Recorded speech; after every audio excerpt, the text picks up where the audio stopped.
This is KUTV News, Channel 2, Salt Lake City, Utah. 3 arson fires in less than 24 hours at a Salt Lake City nursing home. A suspect is in custody. Officers and families gather to honor deputies killed in the line of duty. And a new twist to an old story. Is it possible the CIA was involved in the death of President John F. Kennedy? We'll show you the pictures and let you decide. Good afternoon, everyone. I'm Sarah Harlow. And I'm Bob Evans. This is KUTV News at noon. John F. Kennedy assassination, UFOs, the New World Order, and the secret government. Those are just some of the areas today's guest says he has incredible information about. In the early 1970s, Bill Cooper was a Naval Security Intelligence officer. He says he was privy to secret documents that gave almost inconceivable explanations to some of the things I just mentioned. Bill Cooper, thanks for being with us today. Let's talk about the JFK assassination. CIA plot? Well, from the top secret documents that I read while I was in Naval Intelligence, it concerned the Central Intelligence Agency, the Secret Service, Division 5 of the FBI, and the Office of Naval Intelligence, and that's why I was able to view these documents. Now, why would the CIA and the security community want to kill the president? From what I understand and from what I read, Bob, they viewed President Kennedy as a security threat, and I'm not sure exactly what that means. But the documentation clearly said that the assassin was the driver in the car in which he was riding in Dallas on that day, and it was plainly visible in a film withheld from the public. Now, you brought that film with you. Let's take a look at that if we can. Here's the film. Go ahead and narrate this for us, will you? Well, it took me 16 years to find this film because it has really been withheld. And what you're seeing here is the motorcade on Elm Street passing in front of the Book Depository building. Kennedy has been shot in the throat, and Jacqueline is pulling him toward her, trying to comfort him, and she's in shock. At this time, you see the driver turn around with a pistol in his left hand, firing over his right shoulder, and shoots the president directly in the head. Here's a repeat of it, yeah. The weapon, watch the driver, his name is William Greer. He was, in fact, a Secret Service agent.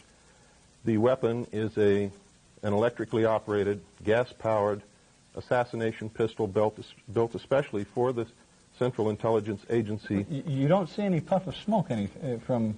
That's correct. Because what you think is a pistol there in the right-hand corner, lower right-hand corner. That's correct. Why is that? Well, it's an air-operated pistol. It's pneumatic. And it actually fired an exploding pellet which injected shellfish toxin into the president's brain so that if the actual explosion of the pellet itself did not kill him, the toxin would. Now, did you read all of this Yes. in the documents? Yes, and that's why his brain was switched for another brain in transit between Parkland Hospital in Dallas and Bethesda Naval Hospital in Washington, D.C. Now, what about Oswald? Oswald was a patsy. We have a photograph of him actually standing in front of the Book Depository building in the doorway watching the motorcade as it goes by. That is Lee Harvey Oswald there. You can look at his clothing, and you can see in a following picture, I don't know if they're going to show it here, but we also have photographs of him when he was under arrest. Yeah, we don't have that, but I have seen that photograph, and they do look quite similar. The clothing is very Absolutely. similar. We've also done body measurement proportion comparison analysis between the two photographs, and there's no doubt it's Lee Harvey Oswald. This is incredible. But why isn't it that the CIA has silenced you? Why haven't they silenced you? Well, that's a good question. I don't think they want a martyr on their hands. Martyrs create political movements. And what I did is literally within a 24-hour period, I prepared a $27,000 mailing. That's what it cost me personally to mail this information all over the world and the United States. And so they're faced with a dilemma. Do they allow me to speak and allow people to doubt what I'm saying, or do they do something overt toward me to silence me and thus verify that everything that I've said is true? Now, what about Jackie Kennedy? She was in the car with the president right there, and we saw her later in that film trying to get out of the car. Yeah. Why hasn't she said something? Well, it's obvious. You have to understand that the Secret Service was a participant in the plot to assassinate the president. She saw William Greer shoot her husband. She tried to get out of the car because she had every reason to believe that she might be left. She saw Connolly hit. She saw her husband hit. She tried to exit. Her own personal bodyguard, Clint Hill, tried to put her back in the car and succeeded. But you have to understand that her children for the rest of their life are guarded by the Secret Service. She is also under protection of the Secret Service. A better thing might be, say, captive.